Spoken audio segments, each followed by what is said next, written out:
Video game movies, the holy grail for boomers in Hollywood. Imagine being able to mobilize a rabid fan base of nerds to go out and pay good hard-earned money to see your movie and then buy your merchandise. This is like a boomer Hollywood exec's wet dream. More often than not, video game movies are, well, a complete train wreck. A movie that completely spits in the face of its original fandom and source material, and is really just a blatant cash grab. I mean, there's so many examples of the bad video game movie out there. I mean, look no farther than the massive failure of the Borderlands movie, a movie that some people say is legitimately the worst movie they've ever seen. Of course, this was then followed up by the absolute train wreck that was the Minecraft movie trailer that caused Gen Z kids everywhere to lose their collective minds on the internet, the video amassing millions of dislikes in just a few hours, a few days of being uploaded. I mean, like, seriously, what were they actually thinking with this one? You see, there are bad video game movies, and then there are bad video game movies that are so bad that they're actually kind of good. Hello everyone, I'm Finn. Welcome back to Finn Films. Join me today as we are discussing a video game movie that was so bad that it was actually good. Yeah, that's right. Today we are talking about the first Western-made live-action video game movie, the 1993 live-action Super Mario Bros. Movie.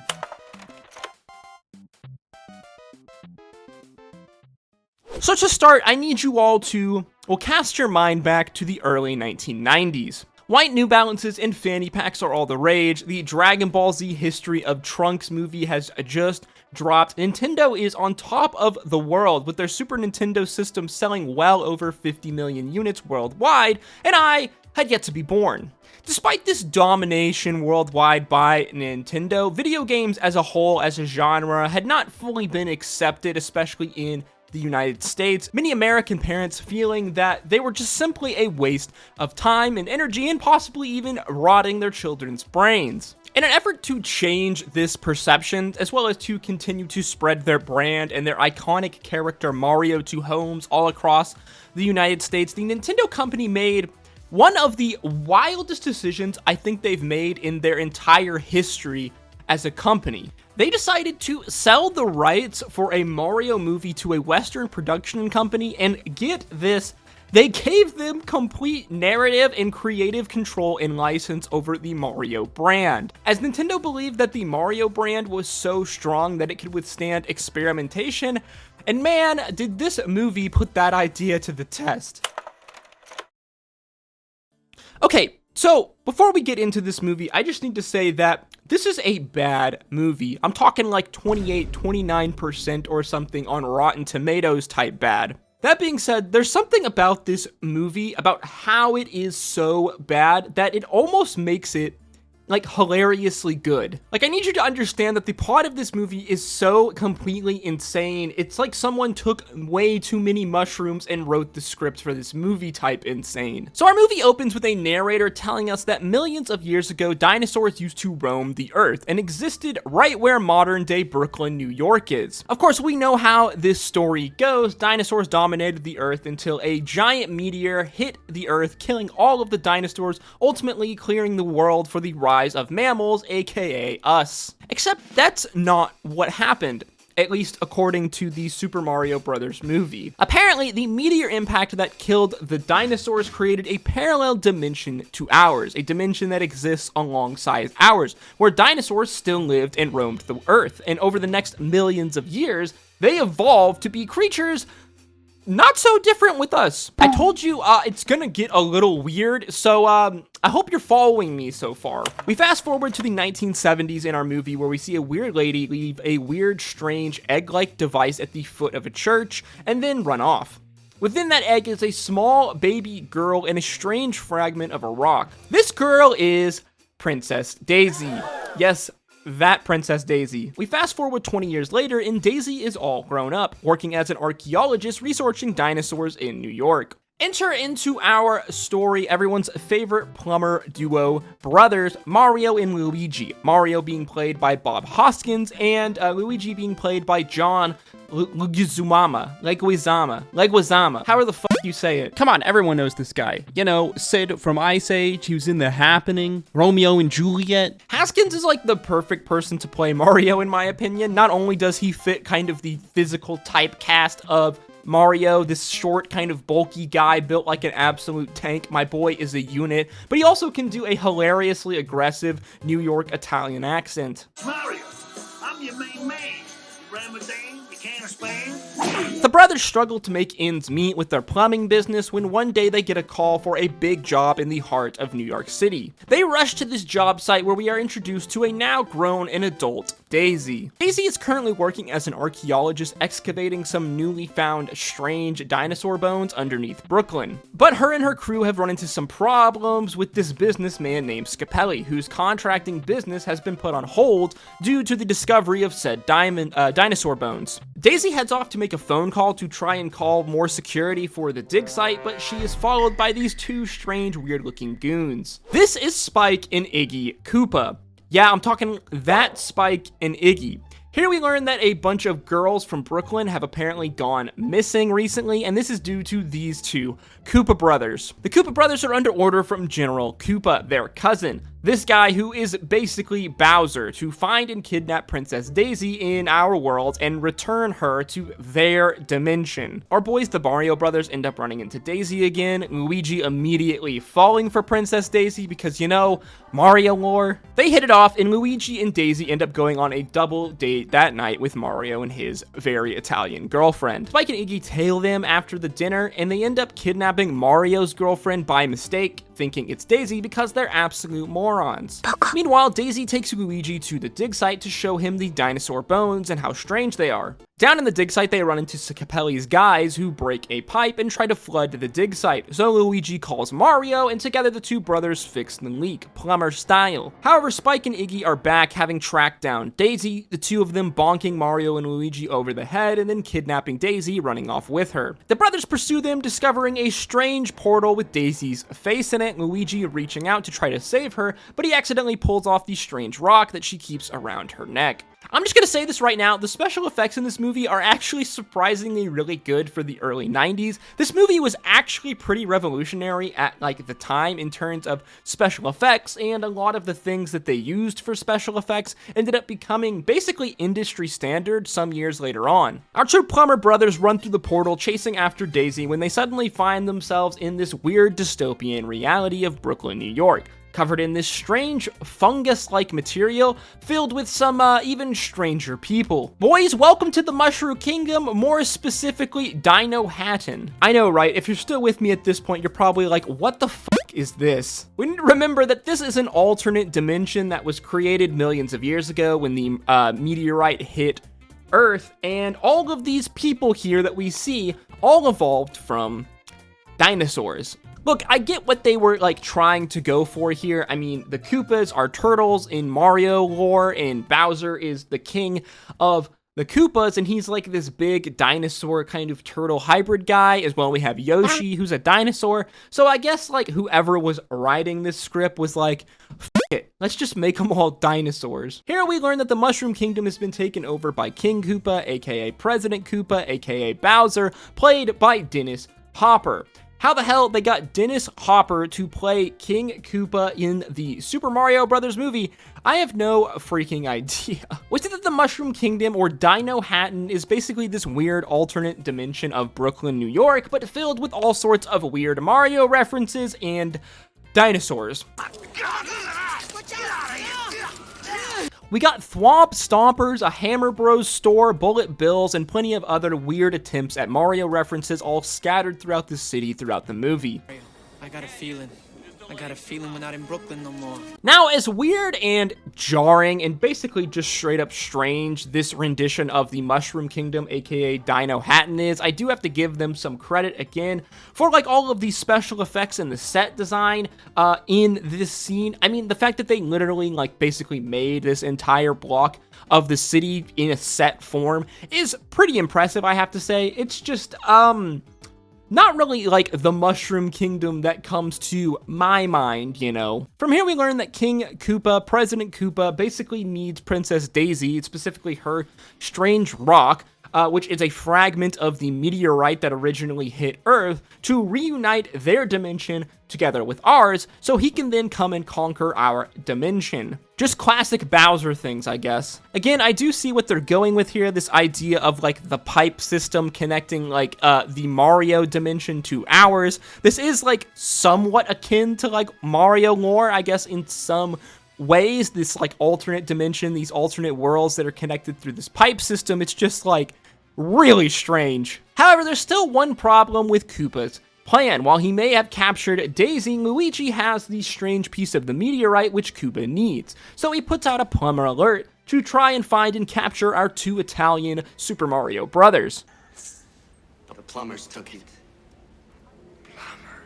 We flash back to the boys, who are completely lost and out of their element. The guys get held up by this old lady who then steals the rock from them, but then she immediately gets f***ing yeeted into a car by this other lady, Big Bertha, who takes the rock for herself because, I don't know, I guess the rock is pretty? Bertha dips out on her thwomp boots when the boys meet a very cheerful musician named Toad. Yep.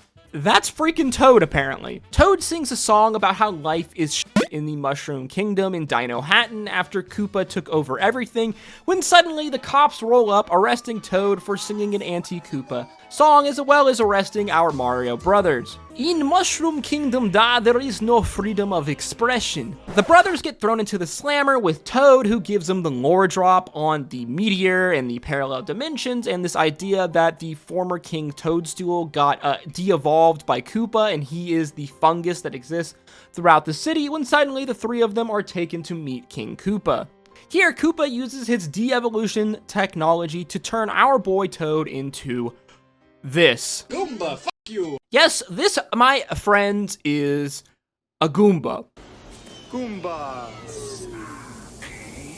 This is probably like the most memed thing of this entire movie. If you like have heard or seen anything about this movie, the 90s Super Mario Brothers live action movie online, you've probably seen this picture floating around because like it's just f***ing hilarious. I don't know what the fuck this thing is supposed to be, but that ain't no Goomba. Koopa threatens to de-evolve our plumber brothers unless they tell him where the rock is, but the boys manage to escape by pushing Koopa into the de-evolution chair and hijacking a cop car. There's this wild, hilarious chase scene, the brothers driving down a tunnel, which spits them out into a desert where they are saved from a fiery death by said fungus. Again, later we learn that this fungus is the former King Toadstool that was de-evolved by Koopa into this massive fungus that exists all throughout the city.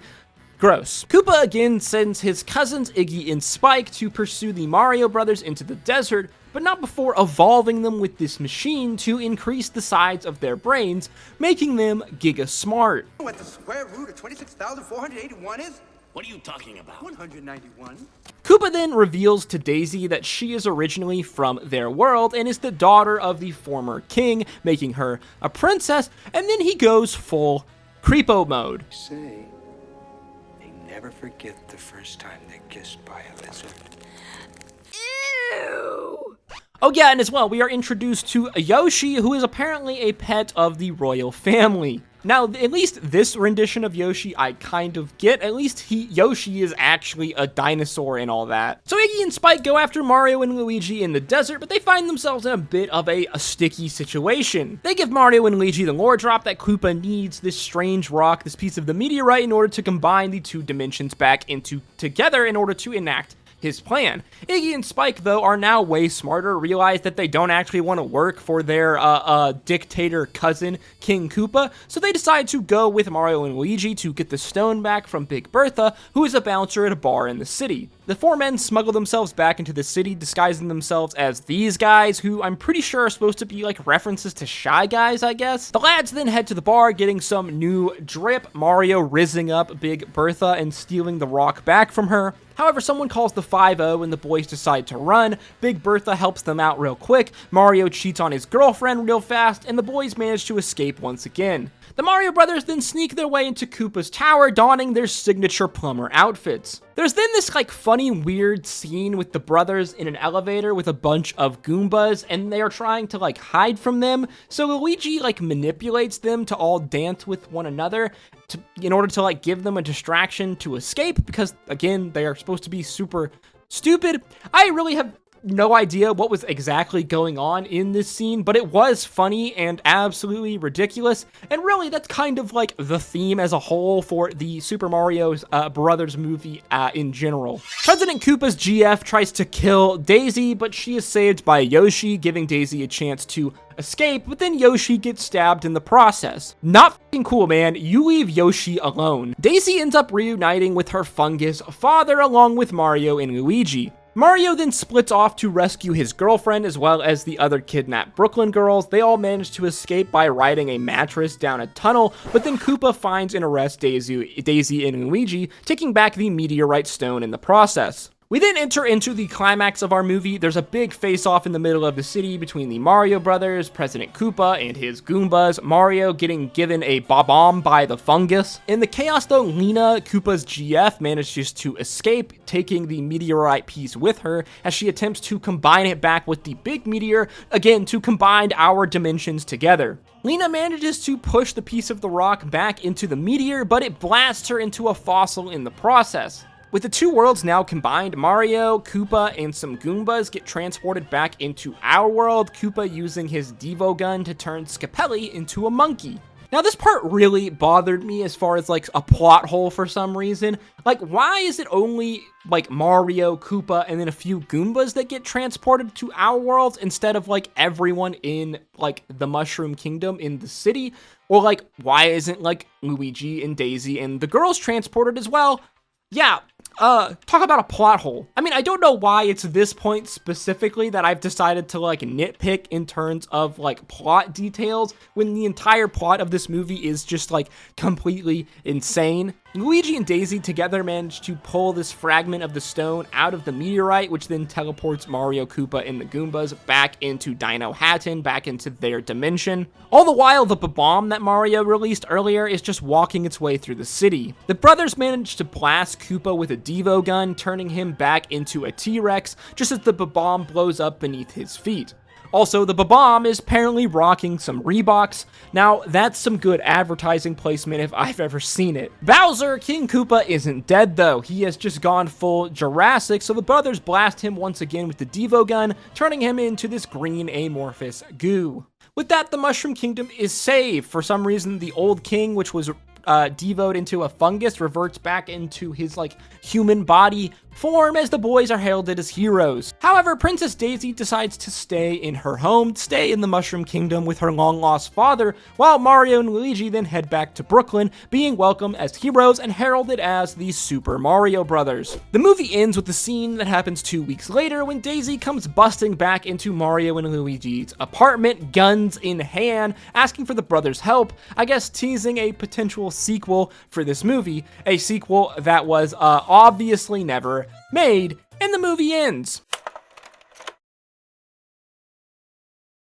Okay, so as you can see, the Super Mario's live-action movie from the 90s is one of the most insane movies that I've ever seen, full stop. Again, to think that this was the first Western-made live-action video game movie adaptation, I think really puts like the entirety of like the video game like adaptation movie genre really into perspective. Basically, it's been a good like 20, 30 years of just complete dumpster fires. As you would expect, this movie was a complete box office flop, bringing in somewhere around $39 million, and it had a budget of around $42 to $48 million. The movie getting absolutely blasted, destroyed by critics and fans of the Super Mario Bros. Game series. Really, the main redeeming quality, again, of this movie was its special effects. The movie was largely actually praised for its effects. For example, the use of the Yoshi mechanical puppet, which was really well made, as well as the many, like, you know, computerized visual effects, CGI effects. This movie containing over 700 visual effect shots throughout the entirety of the movie, and the movie, again, pioneering many, like, visual effects techniques that are still used in film today. However, really where this this movie bombed is in its wacky as fuck plot and adaptation from the Super Mario Brothers video game world. A lot of this like cluster fuck energy that this movie exudes really makes a lot of sense when you learn about like the absolute nightmare process that was the making of this movie behind the scenes. I mean, the plot went through like 3 to 4 different script and screenplay changes. The last change happening literally like right before the arrival of the cast onto the set to start filming, which you can imagine was probably a bit of a shock to this cast. Like, imagine showing up on set to film and they're like, hey guys, so we basically like changed the entire script over the last few days, and that movie you thought you were gonna make, well, we're making a completely different one. Originally, this movie was written to be a kind of darker, more adult like adaptation of the Super Mario Brothers like video game world, with a lot more sexual, adult, and explicit themes and jokes littered throughout the movie, aiming for a more kind of Ghostbusters-esque type like dark comedy feeling. Apparently, the filming of this movie as well was an absolute nightmare. It was directed by this husband-wife duo, Rocky Morton and Annabelle Jankel, and you can probably imagine the potential problems that would come from a husband-wife duo directed movie. Bob Hoskins, the guy who played Mario, would later go on record in many interviews completely trashing this movie, as well as the director saying this: "It had a husband and wife team directing, whose arrogance had been mistaken for talent. It was a fucking nightmare." All of the actors for Mario Luigi, as well as for King Koopa, would go on to say years later in interviews that they very much regretted making this film. The co-director Rocky Morton would say that working with Dennis Hopper was, in his words, really, really hard. Really hard. I don't think Hopper had a clue what was going on. Even through all of this though, even through the complete box office failure, the Super Mario Brothers movie would end up finding a special place in many people's hearts. We need to remember that this was the first Western live-action video game adapted movie. This was the first time that most people in America ever saw a film studio attempt to turn a video game into a movie. And again, this isn't just any video game. This is Mario we're talking about. Mario is definitely the most famous video game character of all time. He definitely was in the 90s, and I would definitely say that even now in 2024, it's probably still the case. This movie, for whatever reason, resonates with a lot of people, and I think I understand why. Yes, this movie is bad. It is not a good movie. There's so many plot holes, it's not even funny, and the plot is a complete clusterfuck. But even so, a lot of the actors really did give it their best shot, and I think that it is this commitment by the actors, along with the special effects, and just the sheer insanity of the entire plot of this project together, that are really why this movie has such a cult following even now today. Like, this movie is genuinely hilarious, not only because it is a comedy, but because of just how absolutely horrible it is. Like, it's so insane at times that you just really can't help but find yourself laughing. In a lot of ways, the cult following around the Super Mario Brothers movie, it reminds me a lot around the cult following of, like, The Room. Like, this movie is such a bad movie that it's unironically hilarious, and somehow it's so bad that somehow it's kind of good. I think this is why so many people unironically love this movie. There are like plenty of other like really bad and subpar video game movies out there that do have like higher review scores on Rotten Tomatoes than the Super Mario Brothers movie, but almost none of them have the same cult-like following that this movie has, and I genuinely think that's because the movie is so fucking bad that it's actually somehow kind of good. I can only hope that the new upcoming Minecraft movie is nowhere near as bad as people think it's going to be, but if it is bad, I hope that it's Super Mario Brothers bad and not Borderlands type bad. As always, guys, if you did enjoy this video or learn something new, please make sure you like, comment, and subscribe, as your engagement on this video is really the best way to help support me, and it really does go a long way in helping to put this video into the algorithm. If you did enjoy this video, then why don't you check out some of my other videos on screen now, for example, like why streaming services are so obsessed with live-action adaptations. As always, guys, thank you so much for watching. I hope to see you in the next one. Stay safe. Until next time, peace, love, Adu.